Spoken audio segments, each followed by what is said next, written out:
Sorry for the young guys. We had to defer to. Yeah, we get it. Seniority, we got to earn it. Yeah.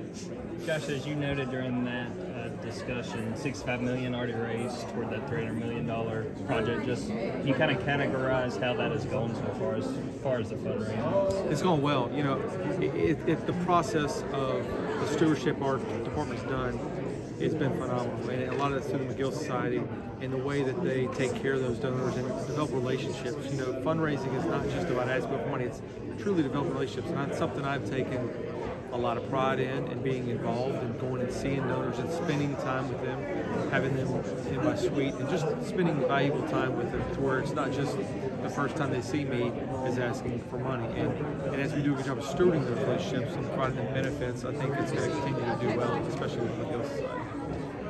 Josh, how was the NIL policy revised? I'm not sure I understood exactly. I know he went over what the policy is now, but what were the changes to make it, I guess you said, more competitive? I don't know from what point you're talking to before. I mean, it's an evolution. The NIL, it seems like it's evolving week to week to week, so I don't know which standpoint, what changes from what last point you're referring to. But it's an evolution of what we're able to do, what we're not able to do, and we hit on those key points and how we can connect student athletes. But we're not the ones facilitating deals. That's what the Class C collective is doing, but we still have the ability to connect and do things like that. So I think that may be one of the key points for us. Mr. Morehead, I think I heard you in the executive meeting talking about you thought it was going to be hard to get, I think you were talking about Texas and Oklahoma and the expansion to a 12-game playoff done by 24. Is that what you were saying? You thought? Well, I think everything is up in the air at this point because, we haven't, there's still work to be done on whether all that can be completed in the fashion that's hoped for. Time will tell, but I think we'll know in the coming months what's going to happen in that regard. So originally Texas and Oklahoma, they're going to be in the league by 25. Right. The hope is that it would be. Well, but they have to.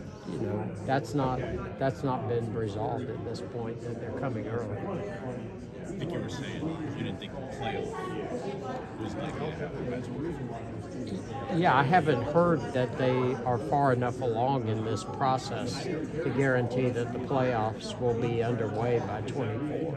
The expanded playoffs. Right. That may take teams. 25 or even longer.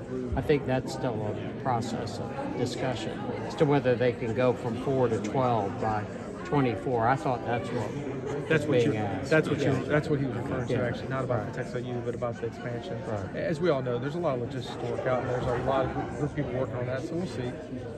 We'll see in a couple months how it progresses. But nothing has officially changed yet about when Texas and Oklahoma are coming. Right. That's still on schedule as originally announced. when the 23 schedule was announced Tuesday, I knew that the 12 opponents were going to be at the Oklahoma game. What do you say to people like that's not a very hard schedule? Yeah, the first thing is it's unfortunate that you had a AD and Greg McGarity and Kirby Smart who got aggressive with scheduling, right? They scheduled Texas, Oklahoma, and others, and then it just happens that Texas and Oklahoma join the conference, so it affects those series. So you got to give credit to the administration here for going out and scheduling great games, but then when you get in the situation where you'd go to Oklahoma 23 and not return until 2030, and it wouldn't be a true return, it would be a conference game. You got to adjust quickly. And I understand the need and the want for bigger games at home. We got stuck with a situation where there really wasn't a lot of options. So the best bet was just to go find who could fill that date. And at that point in time, there just weren't a lot of options. And thankfully, we were able to line up Ball State to fill that. It didn't impact the home schedule other than adding a game. But what I would tell everyone is, I understand it, and I think that we're solving a lot of that as we work through future SEC scheduling, because I think one of the main priorities that we focused on as ADs, and whatever we land on in a new schedule, is going to provide greater variability of scheduling. So I think no matter where we land, you're going to see a greater variability of the Western teams playing it. So I think as we look as a possibility of one grouping, right, not east to west, then you'll get a greater rotation, so you won't get some stagnant. So I think that will provide some greater home games scheduled in the future. What were the options at that point when you knew the Oklahoma game was going to happen? Like, and did you have any restrictions? Like, we don't want to go on the road. We wanted it at home. No, we don't. We didn't. We're not going to look to be a guarantee game for someone else, and then there really weren't any P5 options out there. So really, it was G5s were the only options. We already had an FCS opponent for that year, so really you're limited to G5 opponents that had an opening on this specific date. Because if we look for another date, then you're domino affecting. So you're really looking for just one opponent on one date. And we worked through Dave Brown with ESPN and Gridiron Scheduling, and they've got a whole grid to look at what's available, and there really just wasn't no options. Thankfully, again, Ball State was there. There's no way to wiggle or change at this point? Like, you're not continuing to look like that there may be further dominoes in other conferences that might make a P5 available For 23? for 23. No, we're locked that's in. Locked Yeah, in. we're That's locked it. in. It's done. Yeah. Was Oklahoma and Austin as a neutral site game possibly somewhere? Was that something that was looked at? Yeah, I'm not going to discuss private matters. It would, out of respect for Oklahoma, I wouldn't discuss what was discussed. But we went through several options of what. Trust me, we vetted every option possible. The Texas games will not necessarily be the same years that you're scheduled to play them. No, you got to go ahead and factor in. We haven't gotten into that yet, but they're going to be in those years that they were scheduled for. They're in the conference, so we wouldn't go play a conference team. So we haven't gotten into the weeds of that yet, but you can go ahead and factor in that those games are going to be folded into the normal schedule. And you anticipate the Florida State and the North Carolina State and the Clemson games and Ohio State games continuing as far as the non-conference game goes? For those schools? Yeah, for those. Yeah, I don't want to. Yeah. Honestly, I don't want to speak for those schools. But for y'all though, for Georgia, Yeah, you we're wanna still play them. we're still playing Georgia Tech. So it'll be hard to raise ticket prices for next year, I guess, with fans not too happy about that, right?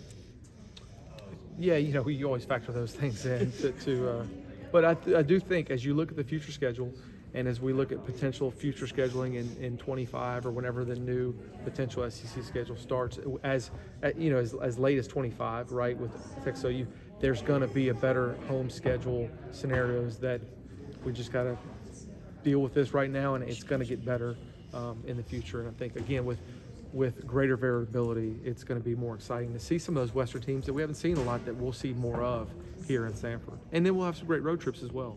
UCLA's move to the Big Ten, that doesn't potentially affect that home and home agreement? Don't know yet. We'll see about that. I don't want to speak for them right now, but my focus right now is what's right in front of us. And really, through all of this, the number one thing we all have to get figured out is what is our conference schedule going to be. That's the key piece of this, right? Are we 8 games? Are we 9 games? That once that domino falls, then we can get into the specifics of others. That's the first domino that's got to fall before we start getting into anything else. Yeah, go ahead. Is there any timeline that y'all are expecting on when that decision will be made? I don't 8 or I don't 9? have a firm timeline, but I know it's obviously important, and we're moving as fast as possible. But with this, you want to move with speed, but you don't want to rush as you factor everything in. Just generally, what have those conversations been like, continuing to talk about the conference schedule? It's respectful. Everyone's got their own opinions, and everyone's looking out for what's best for their university, which is their responsibility, right? My responsibility is to do what's best for the University of Georgia. And as I get feedback from our fans that want better games, and I have a coach who's willing to play bigger games, then our opinion is maybe different than others, but it's respectful. We have a phenomenal group of ADs that I really enjoy working with. That's one of the probably things that's surprised me most in my first couple of years in that room is when you first walk in there, you're a little intimidated, but it's a great group of individuals that we keep the conference, at the forefront of our decision making, but as we all still fight for our own universities. What is that opinion? What is best for Georgia in terms of a new schedule? Well, I think it depends because the presidents have been talking about this as well, and I think we have to see if we go to a 9-game schedule, is that going to provide an opportunity to renegotiate the contracts with ESPN and the like? What we've negotiated now is an 8-game schedule, so there's a lot of factors that have got to be played out before we'll know whether or not we're going to do 8 or 9 and what's best for Georgia. What comes first?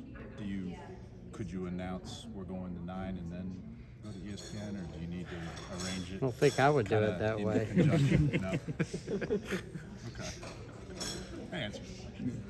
President, But it's up to the commissioner, of course, and I mean, the way this is going to work is the commissioner is going to work with the athletic directors, come up with a plan, take it to the presidents. I doubt that's going to happen by our October meeting of presidents at the rate things are going. So I'll be surprised if this doesn't extend further, but never know. are you concerned about the health and safety of a longer season with the playoff? You know, if Georgia doesn't get a bye, they could start with a home game, and then move on in the 12-team playoff. Why would you ever think we wouldn't get a bye going forward? Just saying. Yeah, I mean, it's something we'll have to factor in. I think those will be discussions that will go on about making sure that we have sufficient space and time between the games so that the student athletes can finish final exams, can have sufficient time to recover from the previous game that they've experienced. And, I think that's part of why this is moving slowly, to make sure all those issues are carefully considered. But, I think it's going to be an exciting development for college athletics to have this 12-team playoff, and I think our student athletes are going to be for it as well. It's going to give so much more opportunity to make meaningful bowl games that, right now you've seen student athletes opt out of playing in some of these big bowl games because they didn't see it as all that significant for them. I think this 12-team playoff is going to change that a lot. And I believe we would have been in it virtually every year if we had gone to it earlier. You gonna extend the Jacksonville deal, the options before this year's game? I think that's still a very early conversation. Like we said earlier, the one of the key dominoes in this whole equation is getting our conference schedule set, and we can look at that. We still have time on that, so we'll weigh that out. We're not in a rush on that right now. We're locked in through 23 anyway, but we want to see where we wind up with the conference schedule before we really dig in and see where we're headed there. And whether it's an 8-game schedule, 9-game schedule. There's just so many issues that haven't been resolved yet before we even talk about Jacksonville. Speaking of Jacksonville, you decided to have recruits down there provide tickets to those recruits. What kind of went into the conversations there, Josh? Yeah, recruiting is important, right? And that's the lifeblood of any program. So anything we can do to make that better, provide opportunities for student athletes to be there, we're going to support that, even if it means losing some of our ticket allotment there. It's important. So that's always one of the factors to everything we do, right? Recruiting and how we can best support all of our coaches when it comes to recruiting.